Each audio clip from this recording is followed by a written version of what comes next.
Muy bienvenidos y bienvenidas a un nuevo capítulo del podcast Diálogos Ciudadanos, un podcast de la Universidad de las Américas, la Facultad de Comunicaciones y del Observatorio de Nueva Ciudadanía. Todas las semanas estamos conversando sobre nuevos temas, sobre nuevos aspectos del Chile que viene y que por supuesto tenemos que conversar como sociedad.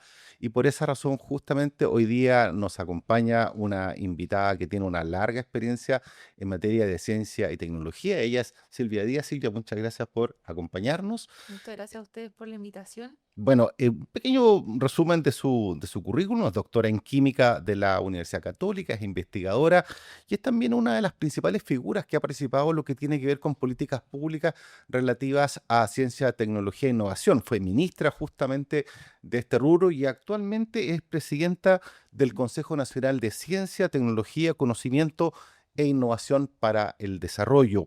Y por supuesto, una de las personas que ha estado en el centro del debate, porque muchos temas respecto a la ciencia, la tecnología, la innovación están hoy día discutiéndose en nuestra sociedad. Una de ellas, por ejemplo, tiene que ver con el estado de la ciencia en Chile. Tú fuiste ministra, pudiste quizás ver desde más cerca este tema. ¿Cuál es la real situación de Chile en este momento, en este ámbito? El diagnóstico que nosotros elaboramos, ¿verdad? Y que se presentó en la Estrategia Nacional de Ciencia, Tecnología, Conocimiento e Innovación, que tenemos por mandato realizar en el Consejo y entregar cuando asume una nueva presidencia, por eso lo entregamos en mayo pasado al presidente José Antonio Kast, establece que Chile tiene grandes capacidades, em, pero tiene problemas concretos de fragmentación. La ciencia es de muy buena calidad, pero no es un ecosistema robusto, porque hay ciencia que se realiza de forma fragmentada. Se compiten por un escape, por recursos, ¿verdad?, que no son sustantivos. Hay baja conexión entre los actores y eso hace que el ecosistema no pueda dar respuestas concretas a lo que el país necesita o el país o Chile y los otros actores, ¿verdad? Como el Estado o las empresas, no logran entender que el conocimiento es lo que va a hacer que podamos transitar de verdad al desarrollo que tanto anhelamos. ¿Qué es lo que Chile necesita en este momento? Entender que el conocimiento debe estar al centro de todo para lograr transitar al desarrollo sostenible. Pero eso está en los discursos, pero muchas veces no se ve aplicado en política, en recursos. Es decir, ¿cómo se cambia eso? Haciendo que nuestro ecosistema sí esté más conectado, sea un ecosistema mucho más robusto y que pueda entregar soluciones concretas a los desafíos que existen. ¿Necesita mayor inversión? Sí, pero también se necesitan entender de mejor forma cómo se puede contribuir a los problemas concretos que actualmente necesitamos. Y para eso se necesitan distintas voluntades, no solo son las voluntades de los investigadores, sino también de los tomadores de decisión y de los que realmente invierten en estas materias. Y cuando hablamos de inversión, tampoco no es solo el Estado, también tiene que existir el sector privado con una buena inversión para que, ¿no es cierto?, este conjunto de actores se potencien y se pueda lograr lo que uno tanto desea, lo que está propuesto en el papel. ¿Y existen esos actores privados interesados, motivados por invertir en Hay esto? mucho interés, pero generalmente falta una conexión entre la demanda y la oferta, un lenguaje común quizás de poder entender correctamente qué es lo que necesita el sector privado para que los investigadores lo puedan realizar. Em, Tampoco hay que dejar de lado la investigación por curiosidad. Esa investigación por curiosidad asociada a la ciencia básica es completamente necesaria para llegar a responder los otros problemas. Pero se necesita mayor dirección en lo que se está haciendo generalmente. ¿Y Chile tiene el capital humano formado, tienen los suficientes investigadores, los suficientes personas con estudios avanzados que permitan desarrollar la ciencia acá? Porque dicen que una de las cosas, por ejemplo, es que muchos de los que estudian un doctorado o se quieren dedicar a la investigación, después se quedan afuera, digamos, no retornan al país. Entonces, ¿por qué? Porque aquí no encuentran espacio tampoco para poder Pero desarrollarse. son cosas bien diferentes. Chile tiene gran capital humano avanzado, tiene unas condiciones, tiene buenas condiciones estructurales. La ciencia que se realiza en Chile es de muy alto nivel. Y en los últimos años se ha formado mucho talento. Por lo tanto, no tenemos escasez de talento. Es probable que tengamos escasez en algunos temas en particular que han ido apareciendo en los últimos años. Em, pero el retorno de las personas que se formaron, es que está tan en la coyuntura lo de Beca Chile, Mm, responde a otras cosas, no responde a que no existe oportunidades, ¿verdad? El gran tema ahí es que cuando se pensó esta política pública, no se pensó en su amplitud del espectro, de la materia en la que se tenía que ver. Tú puedes levantar beca, pero además tiene que llevar asociado a cómo yo planifico después de los 3, 4, 5 años de formación de una persona, si regresa al país donde se inserta. mm, La academia tenía un tope máximo, ¿verdad? De personas. No podemos ingresar a todos, insertar a todos en la academia. Entonces tenemos que preparar otros caminos para que se puedan insertar en el sector privado, en el sector público. Si tú ves cuántos investigadores o cuántas personas con doctorados o magíster están en el sector público, es muy bajo mm, y se necesitan personas con grandes capacidades para resolver problemas complejos. mm. Entonces, ¿hay oportunidades y espacios de inserción? Sí. ¿Las estamos aprovechando? No, eso es otro el problema. Son varios temas ahí, porque pareciera que la formación de capital humano avanzado solamente podía ir a las universidades, y hay una parte, y uno lo ve en otros países más desarrollados, donde la formación de capital avanzado va justamente al sector privado, a industrias, no sé, por ponerte un ejemplo, a las farmacéuticas, industrias energéticas, etcétera, etcétera. Sin embargo, acá parece que esa idea no ha calado mucho, y quizás ha faltado algún incentivo tributario de algún tipo para poder ayudar y apoyar el desarrollo Es en que ese ahí es sentido. cuando no se piensa la política en general, sino que tú lo ves como un instrumento aislado, solo de formación de capital humano, y no ves los temas de inserción o qué es lo que requiere realmente el país necesita. Entonces yo direcciono las becas para formar capacidades en que Chile no está. Cuando se lanzan las becas, Chile no tenía muchos programas de doctorado. Hoy día Chile tiene grandes programas de doctorado. Por lo tanto, probablemente no necesitamos la misma cantidad de personas formándose abiertamente en cualquier tema, sino que necesitamos un número mucho más acotado, en temas más específicos, en el que no tenemos grandes capacidades, quizás fortalecer mucho más los programas nacionales de doctorado porque son de muy alto nivel. em, Eso se tiene que ir viendo y eso también es una de las cosas por la que el Consejo existe. El Consejo está mandatado para poder evaluar, monitorear y entregar aprendizajes bien concretos de cómo cambia y cómo se adapta nuestro ecosistema. Eso se exige por ley y no que mandata, ¿verdad?, el trabajo del Consejo. Y eso es uno de los capítulos más robustos que entrega esta estrategia que acabamos de lanzar. Entonces también es bien importante entender lo que mandatan a cada institución, eh, usar este gran documento, porque es un trabajo construido de 4 años de manera muy colectiva, con todos los actores del ecosistema, para poder dar dirección a la política pública que se debe Mm. realizar en estas materias. ¿Hay algún área en la que Chile tenga ventajas comparativas importantes en materias de ciencia, tecnología? ¿Hay algún área que deberíamos desarrollar con prioridad? Chile tiene, por su diversidad geográfica, ventajas comparativas muy particulares. Astronomía, los laboratorios naturales. En la Antártica uno puede comprender diversos fenómenos que podrían dar respuesta a muchas cosas. Por ejemplo, algo muy concreto, Chile cuenta con alrededor de 101 cuencas hidrográficas. Si uno pudiese comprender los fenómenos asociados a esas 101 cuencas, podríamos dar la respuesta a la escasez hídrica de todo el mundo.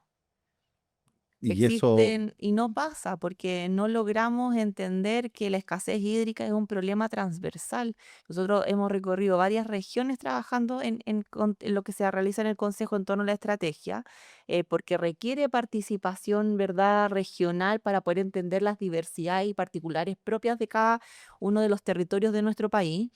Todos de forma transversal tienen problemas de agua desde el norte hasta el sur. Entonces, ¿cómo nos enfocamos? ciertos instrumentos o los recursos, ¿verdad?, en un problema que es común para todos los chilenos. Y la estrategia dice, una de las áreas de interés prioritarias que se definen son los temas hidrológicos. Interesante y no es un área que Chile haya desarrollado particularmente. No, hay investigación aislada, pero no es un problema país definido. ¿Tú crees que debería haber unas políticas definidas desde los gobiernos para desarrollar áreas de investigación o tú crees que es bueno esta fórmula que un poquito se deja a que la motivación del investigador aborde ciertas áreas o cómo crees que sería mejor? Siempre tiene que haber un equilibrio. Yo no puedo definir todo lo que se debe investigar ni acotar, porque hay cosas que se tienen que investigar que en algún momento Mm, van a dar un mm, resultado o es netamente para formar capacidades. Eh, Todas las investigaciones asociadas a vacunas dieron una gran respuesta en tiempo muy acotado y ujú, Chile se posicionó de gran forma frente a una pandemia. Y quizás nos podríamos haber preguntado hace 20, 30 años de qué sirve invertir tanto en vacunas o en estudios de ese tipo, ¿verdad? Todo tiene algún resultado que va a ser óptimo de alguna manera para el desarrollo de un país, de sus ciudadanos. ¿Hay que acotar la ciencia en algunas materias? Sí, las investigaciones sí, pero no todo. mm. Siempre tiene que haber un equilibrio justo. Y otra cosa, algo más me preguntaste en el sentido. Sobre si tú creías que tenía que definirse desde la política de Estado. Ah, los ministerios, su mandato central es hacer política pública. Por lo tanto, cada ministerio debiese tener, al menos el Ministerio de Ciencia tiene que tener su política con su plan de acción. Y la ley establece que debe ser basado o insumado, ¿verdad?, con esta estrategia. Y la estrategia es bien, eh, juega un poquito más allá de lo que han jugado las otras estrategias entregadas. Em, Va y define áreas prioritarias, Ujú, establece objetivos bien claros y también muestra metas e indicadores, algo que no había pasado antes. Por lo tanto, tiene una forma también de medir y evaluar si los estás haciendo bien o no. Esas áreas prioritarias no fueron definidas por el gobierno anterior y tampoco han sido definidas ahora. Por lo tanto, es una apuesta al transitar a eso, porque son áreas definidas en función de las capacidades que Chile tiene, tanto por su riqueza geográfica y por su talento humano. Por lo tanto, es una gran apuesta porque sabemos que podemos dar buenas respuestas ahí. No, mm. no estamos definiendo áreas prioritarias en función de algo que no podamos responder, sino podemos responder en biotecnología, sí, porque tenemos grandes capacidades. En inteligencia artificial, por supuesto, porque no nos podemos quedar atrás. ¿Tenemos problemas medioambientales? Sí, hay que dar respuesta y también tenemos grandes centros de investigación asociados. ¿Tenemos problemas o grandes investigaciones en temas de ciencias sociales y las humanidades? También es un área que también se define. Los temas de desafíos sociales son importantes en Chile. Ya se han mostrado, por lo tanto no es un área que debamos dejar de lado. Y los gobiernos tienen una política de continuidad respecto a estos temas, porque los temas permanecen en el tiempo, pero los gobiernos van cambiando de signo político todo el rato.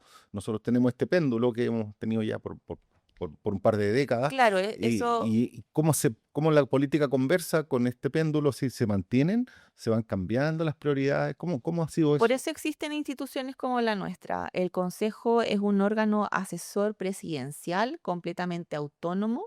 Está conformado por 14 consejeros y que se cambian por mitades. 7 consejeros son electos por un presidente y los otros 7 con otro presidente. Entonces permite trascender ciclos políticos.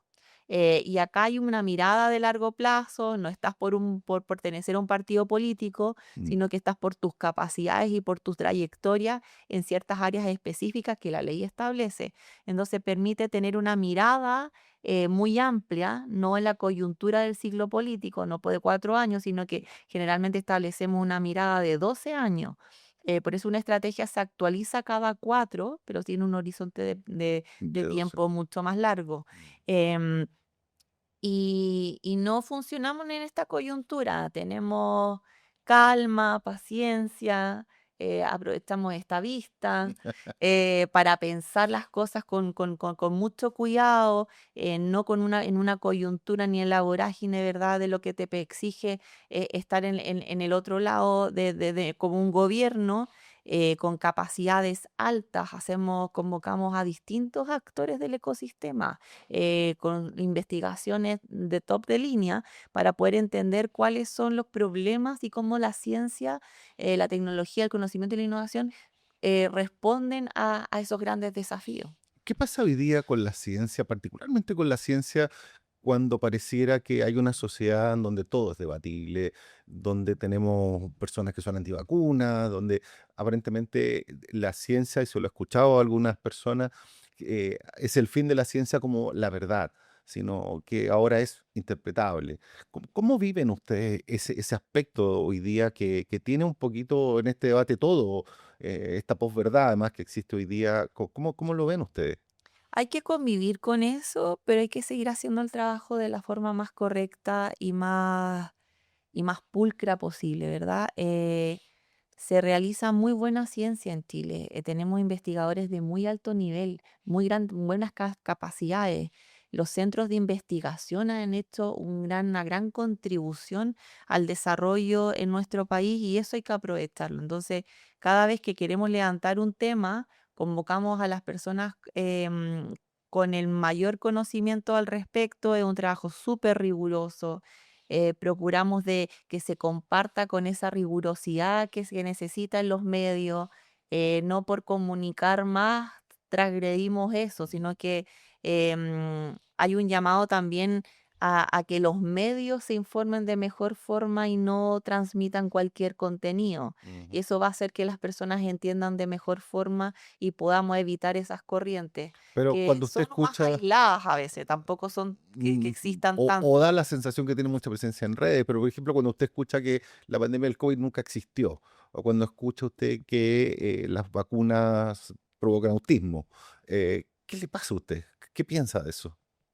Es que yo siempre voy a una fuente correcta para poder informarme. Trato de no informarme en redes sociales o si uno tiene que ver la fuente de información de ese post, no Mm. confiar directamente en lo que te comparten por medios digitales. em, Siento que deberíamos volver un poco a lo que era antes, a leer más en papel, no tan corto ni rápido como lo ofrecen las plataformas digitales. Ujú. Em, Se agradece mucho que existe este espacio de una conversación de 40 minutos más o menos y no un espacio muy cortito de una respuesta de 2 minutos o menos lo que da las redes sociales. Creo que entre todos deberíamos tratar de regresar un poco el tiempo e informar de mejor calidad, con contenido mucho más exacto, más largo. No creo que las personas como que estén tan alejadas de eso, sino que a veces siguen ciertos patrones, pero no deberíamos dejar de lado como lo correcto de la información. Y además se produce también este sesgo cognitivo de creer solo lo que la gente que dice lo mismo que yo, digamos. Entonces también tiene esa dificultad. Y entonces parece que la ciencia aquí no encaja en ninguna parte. O sea, ese es el gran punto, digamos. No es que no encaje, pero también estamos todos llamados a comunicar de mejor forma, compartir mucho más lo que se investiga o lo que se realiza. Es un deber de todos nosotros. Es también uno de los objetivos que nosotros planteamos en la estrategia, cómo vincular mejor el desarrollo científico y el conocimiento, cómo hacer que haya una mayor apropiación social de lo que se está desarrollando en nuestro país y también es muy relevante formar a las personas desde las primeras etapas de la vida en estas materias más complejas para que no sea lejano después cuando tú vas creciendo. Entonces, es importante insertar los temas de ciencia, tecnología, conocimiento e innovación en todo el ciclo de la vida, porque está presente en todo lo que nos rodea. Aunque hay algo quijotesco en eso, de predicar en el desierto, ¿no lo siente usted a veces? Yo siento que cada vez las personas están más ansiosas también de informarse mejor, con contenido más real, más concreto, y más exacto, y dado también por nuestros ciudadanos, como han aparecido muchos más canales de información en estas materias. Tú puedes ver los noticieros con una sección de ciencia y tecnología casi en todos los canales. Antes era en uno o dos canales, ahora la mayoría tiene un espacio asociado a estas materias. Por lo tanto, no hay que tirar la toalla, como se dice, ¿verdad? Hay que seguir trabajando en estas materias. ¿Y cómo ve usted la irrupción de la inteligencia artificial hoy día? Primero, ¿cómo se rescata lo eminentemente humano cuando irrumpe esto que dificulta un poco ver qué es lo humano y qué es lo que es IA? Mira, algo muy bueno que pasó, creo yo, fue la encíclica papal, Mm, que, ¿no es cierto?, volcó a casi todas las personas a hablar de estos temas. Y nosotros también lo hemos estado levantando de manera bien fuerte. Cuando se entrega la estrategia 2022, se apostó por incluir los temas de ciencias sociales, humanidades, la filosofía y las artes en la estrategia, y ha continuado ese trabajo. Y hemos decidido seguir ahondando en que el avance acelerado de la ciencia y la tecnología no se puede ver solo desde la mirada científica abstracta, sino que, o sea, perdón, de la mirada científica como tecnológica, mm. como solo desde la IA, desde de las tecnologías en particular, sino que se tiene que entender también con lo del otro contenido, con el otro contenido mucho más humano, de qué es lo ético que no podemos perder, no podemos perder el que el humano debe estar al centro, ¿no es cierto?, de toda esta discusión. em, y hemos decidido tener una conversación bien robusta con filósofos, humanistas y actores de las ciencias sociales también, de poder entender cómo debemos volver atrás y el rol central que deben cumplir en estas discusiones tan complejas. Mm. Nosotros esperamos tener este documento que va a ser bien técnico en un par de semanas más.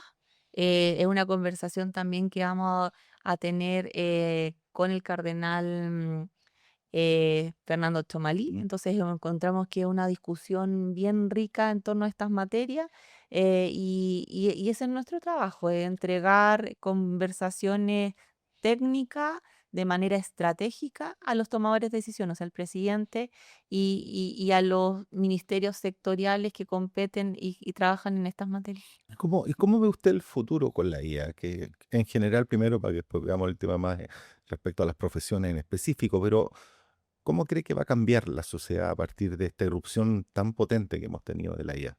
Ya está cambiando, no podemos ser ajenos a eso. eh, Tenemos que comprender los fenómenos de manera correcta. Por eso no se pueden entender solo desde una ciencia en particular, sino que tienen que ser entendidos con todos los actores, ¿verdad?, que puedan dar respuesta a esta gran disrupción. Y siento que Chile está trabajando al respecto.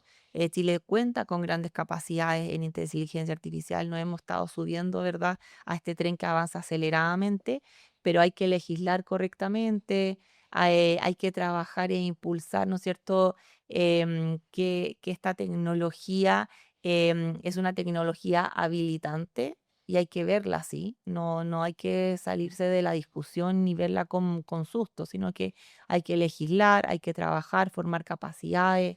em, em, no nos va a quitar el trabajo, sino que hay que Eso es uno de los formar, grandes miedos, de hecho. pero tienes que formar nuevas capacidades, reorientar ciertas capacidades que ya tienes en alguna empresa. em, Tiene que haber educación continua en todas las escalas. Mm. Probablemente puede quitar un trabajo, pero va a abrir otra oportunidad. Pero lo central es entender este fenómeno de forma amplia, no solo desde una sola mirada, sino que hay que entender cómo la ciencia social y la filosofía comprenden este fenómeno y aportan a que el humano es lo principal y lo que debe estar al centro. No nos va a reemplazar. Tenemos que entender que tienen que haber tomadores de decisión que tienen que legislar al respecto y proteger, ¿verdad?, a la sociedad en su conjunto. A eso es también lo que la estrategia apunta. Pero hay profesiones que podrían verse entre comillas, más amenazadas? Probablemente, eso es lo que dicen como varios estudios al respecto, pero por eso hay que formar mayores capacidades, hay que transitar quizás a otras capacidades que el país no cuenta. Hay que entenderlo en lo complejo que es y en lo completo que debiese ser abordado. ¿Y qué es lo que va a permanecer como eminentemente humano, que nos va a distinguir como tal? De que no podemos dejar todo al azar de las máquinas. Hay algo particular del ser humano que siempre está detrás de todo, el criterio, ¿verdad? El tomar una decisión de forma correcta, es lo humano. No podemos dejar, yo creo que te pasa a ti en la universidad. Es imposible que los alumnos no hagan un trabajo con inteligencia artificial. Uno no lo puede impedir, pero hay que educar probablemente y entregar las capacidades y las herramientas para que ese trabajo sea correcto, Mm. dado por la inteligencia artificial. Lo que ellos le piden o lo que sale esté revisado por ellos, sea correcto, sea pulcro, etcétera. Yo creo que escuchaste ese caso de una jueza o una abogada que Sí, presentó. lo escuché que se le había acusado de usar inteligencia artificial y no lo había ocupado. ¿Esa? En Estados No, Unidos hubo un caso así, no, que se la que le dijo que entrega como un juicio, ¿ya? y todos los documentos habían sido dados por la inteligencia artificial y las referencias ni siquiera existían, de casos bien particulares. O Las sea, alucinaciones, exacto. ya. Entonces, quizás se puede ayudar de la inteligencia artificial. Uno puede hacer trabajos comparativos, cosas que hacen más eficiente tu trabajo en el día a día, pero tú tienes la obligación como profesional de revisarlo, que ese contenido que tú estás entregando sea el que te están pidiendo. O sea, hay 2 corrientes aquí que uno ve, y de hecho en las mismas Ivy League en Estados Unidos se ven 2 corrientes de las personas que quisieran controlar la IA para que no la utilicen en la formación, y las instituciones que la incorporan a la formación. ¿Cuál de estas 2 líneas a ti te parece mejor? No creo que sea una mejor que la otra. Yo creo siempre en el equilibrio de de las cosas. Siento que es difícil decirle a un alumno, porque me ha tocado cuando hago clase, no uses la inteligencia artificial. De alguna u otra manera la usan igual. Mm.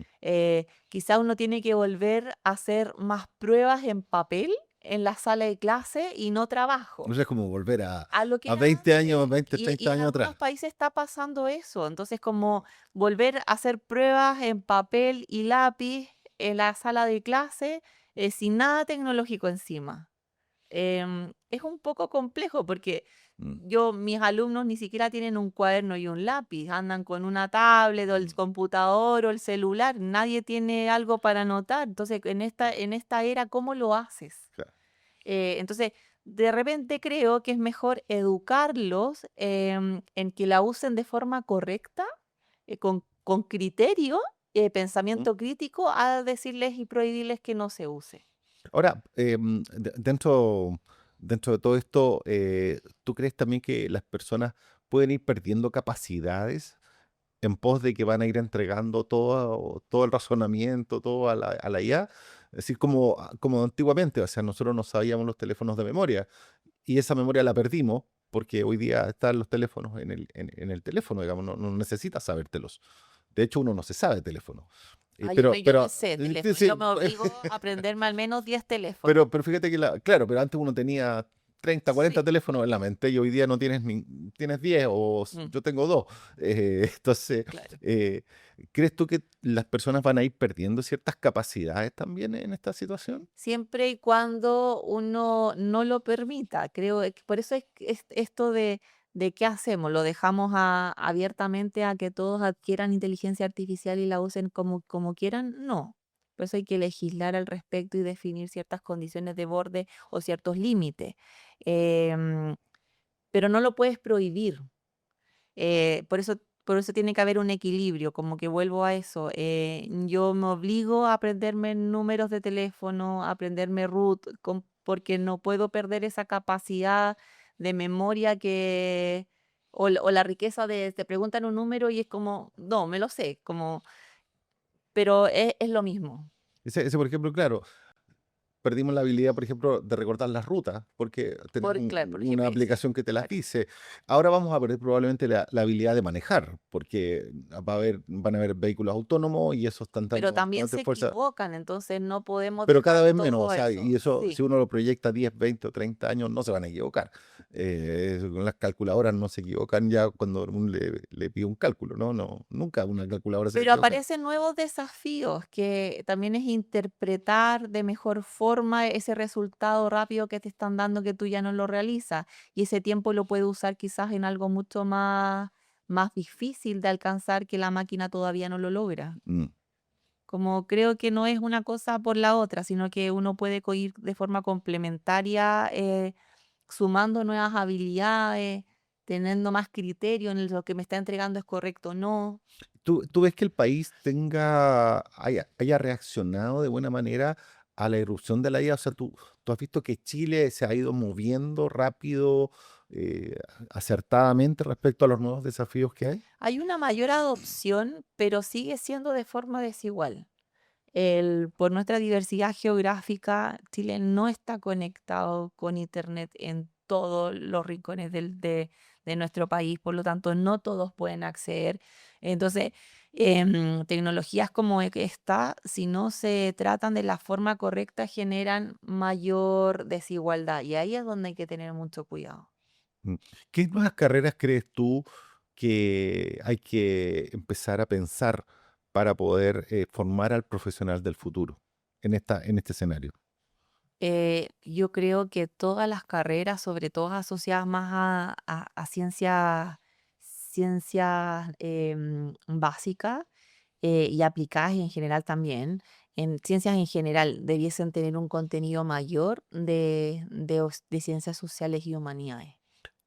Más ciencias Más, sociales y sí. humanidades. Debe haber mayor pensamiento crítico en toda esta mirada para poder aportar mucho más al rol ético que debería tener el desarrollo de cualquier investigación. En mi carrera, por ejemplo, yo no tengo por obligación en química, Mm, nunca tuve por obligación algún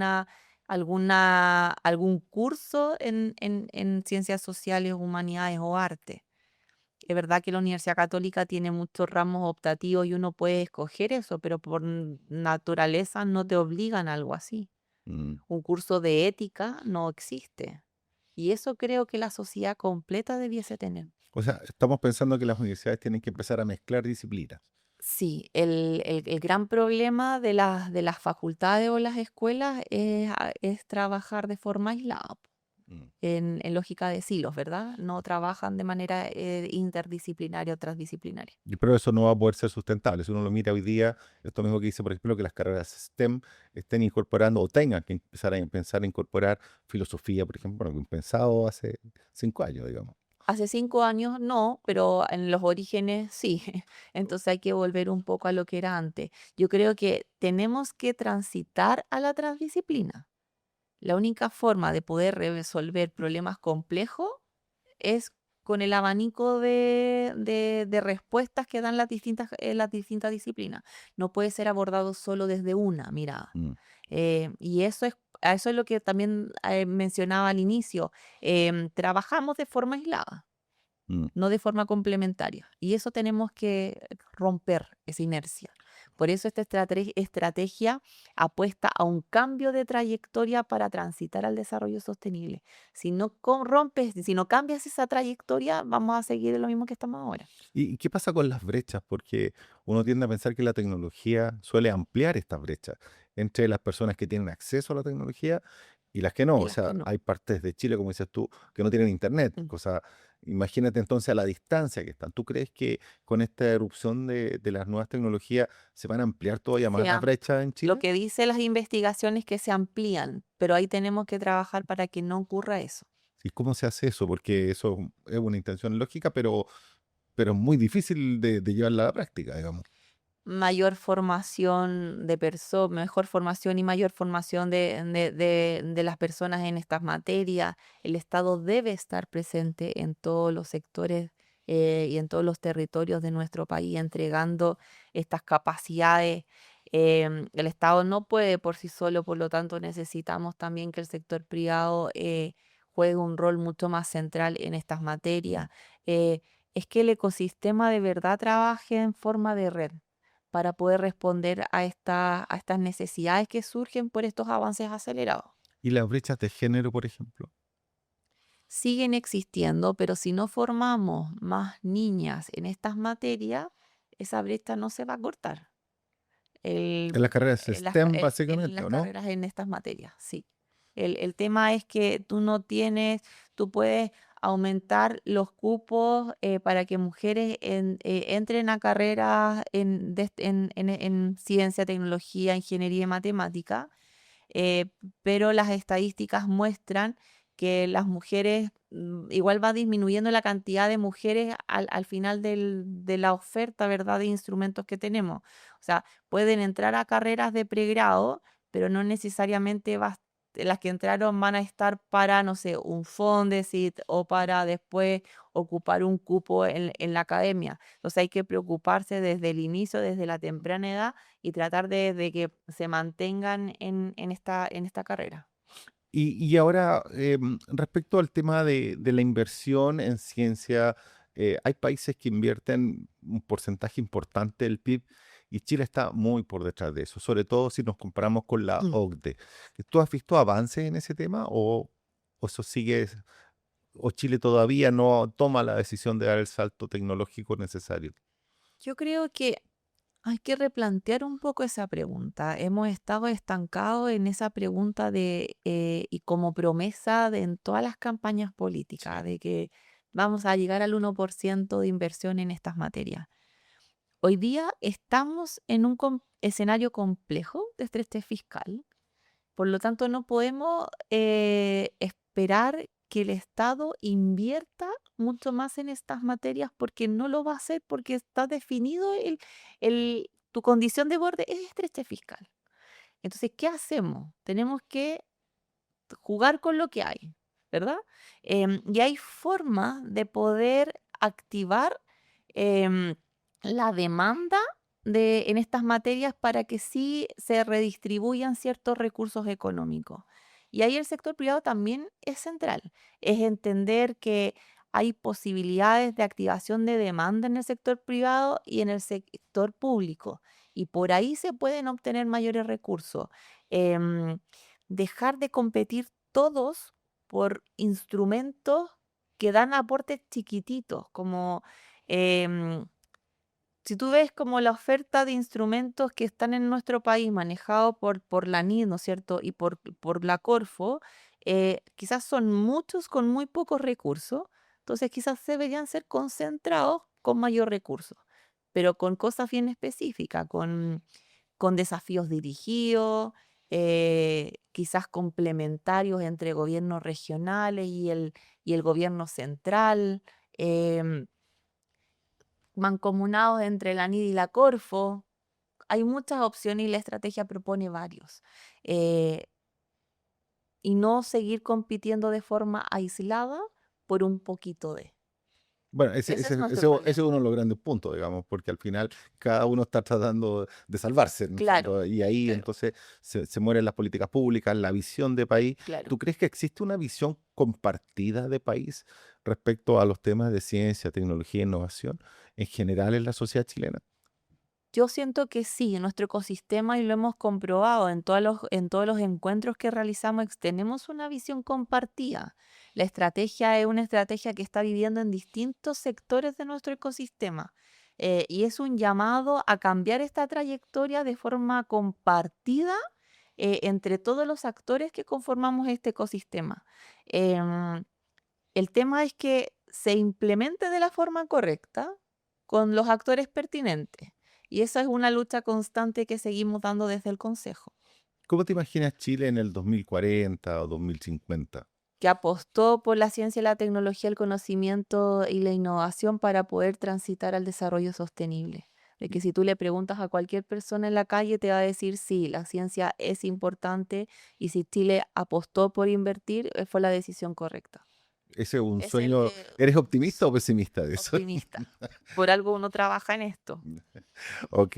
Bueno, Silvia, muchas gracias por acompañarnos, gracias por este rato de poder conversar sobre ciencia, tecnología, innovación, que yo creo que son temas que todavía Chile está un poquito al debe en la discusión siquiera. Sí, si tú le preguntas a alguien en la calle por educación, todos te van a decir que es completamente necesaria y la van a defender, ¿verdad? Mm. Por ciencia, ¿en qué me sirve? Pero por eso todos tenemos un deber en esto. Y es súper importante espacios como este de conversación y que sean más masivos para que las personas entiendan de qué me va a servir el a que Chile apueste por esto. Te va a resolver problemas de salud, va a resolver los problemas de cambio climático que tenemos. Estas lluvias son asociadas a eso. Me va a responder temas de educación, me va a responder todos los temas básicamente. Pues la ciencia y la tecnología y el conocimiento están en todo. Es algo que cruza de forma transversal, ¿verdad? Todos nuestros problemas y necesidades. Falta ese debate todavía, esa conversación y ese escuchar, que a veces yo tengo la sensación que no se da mucho.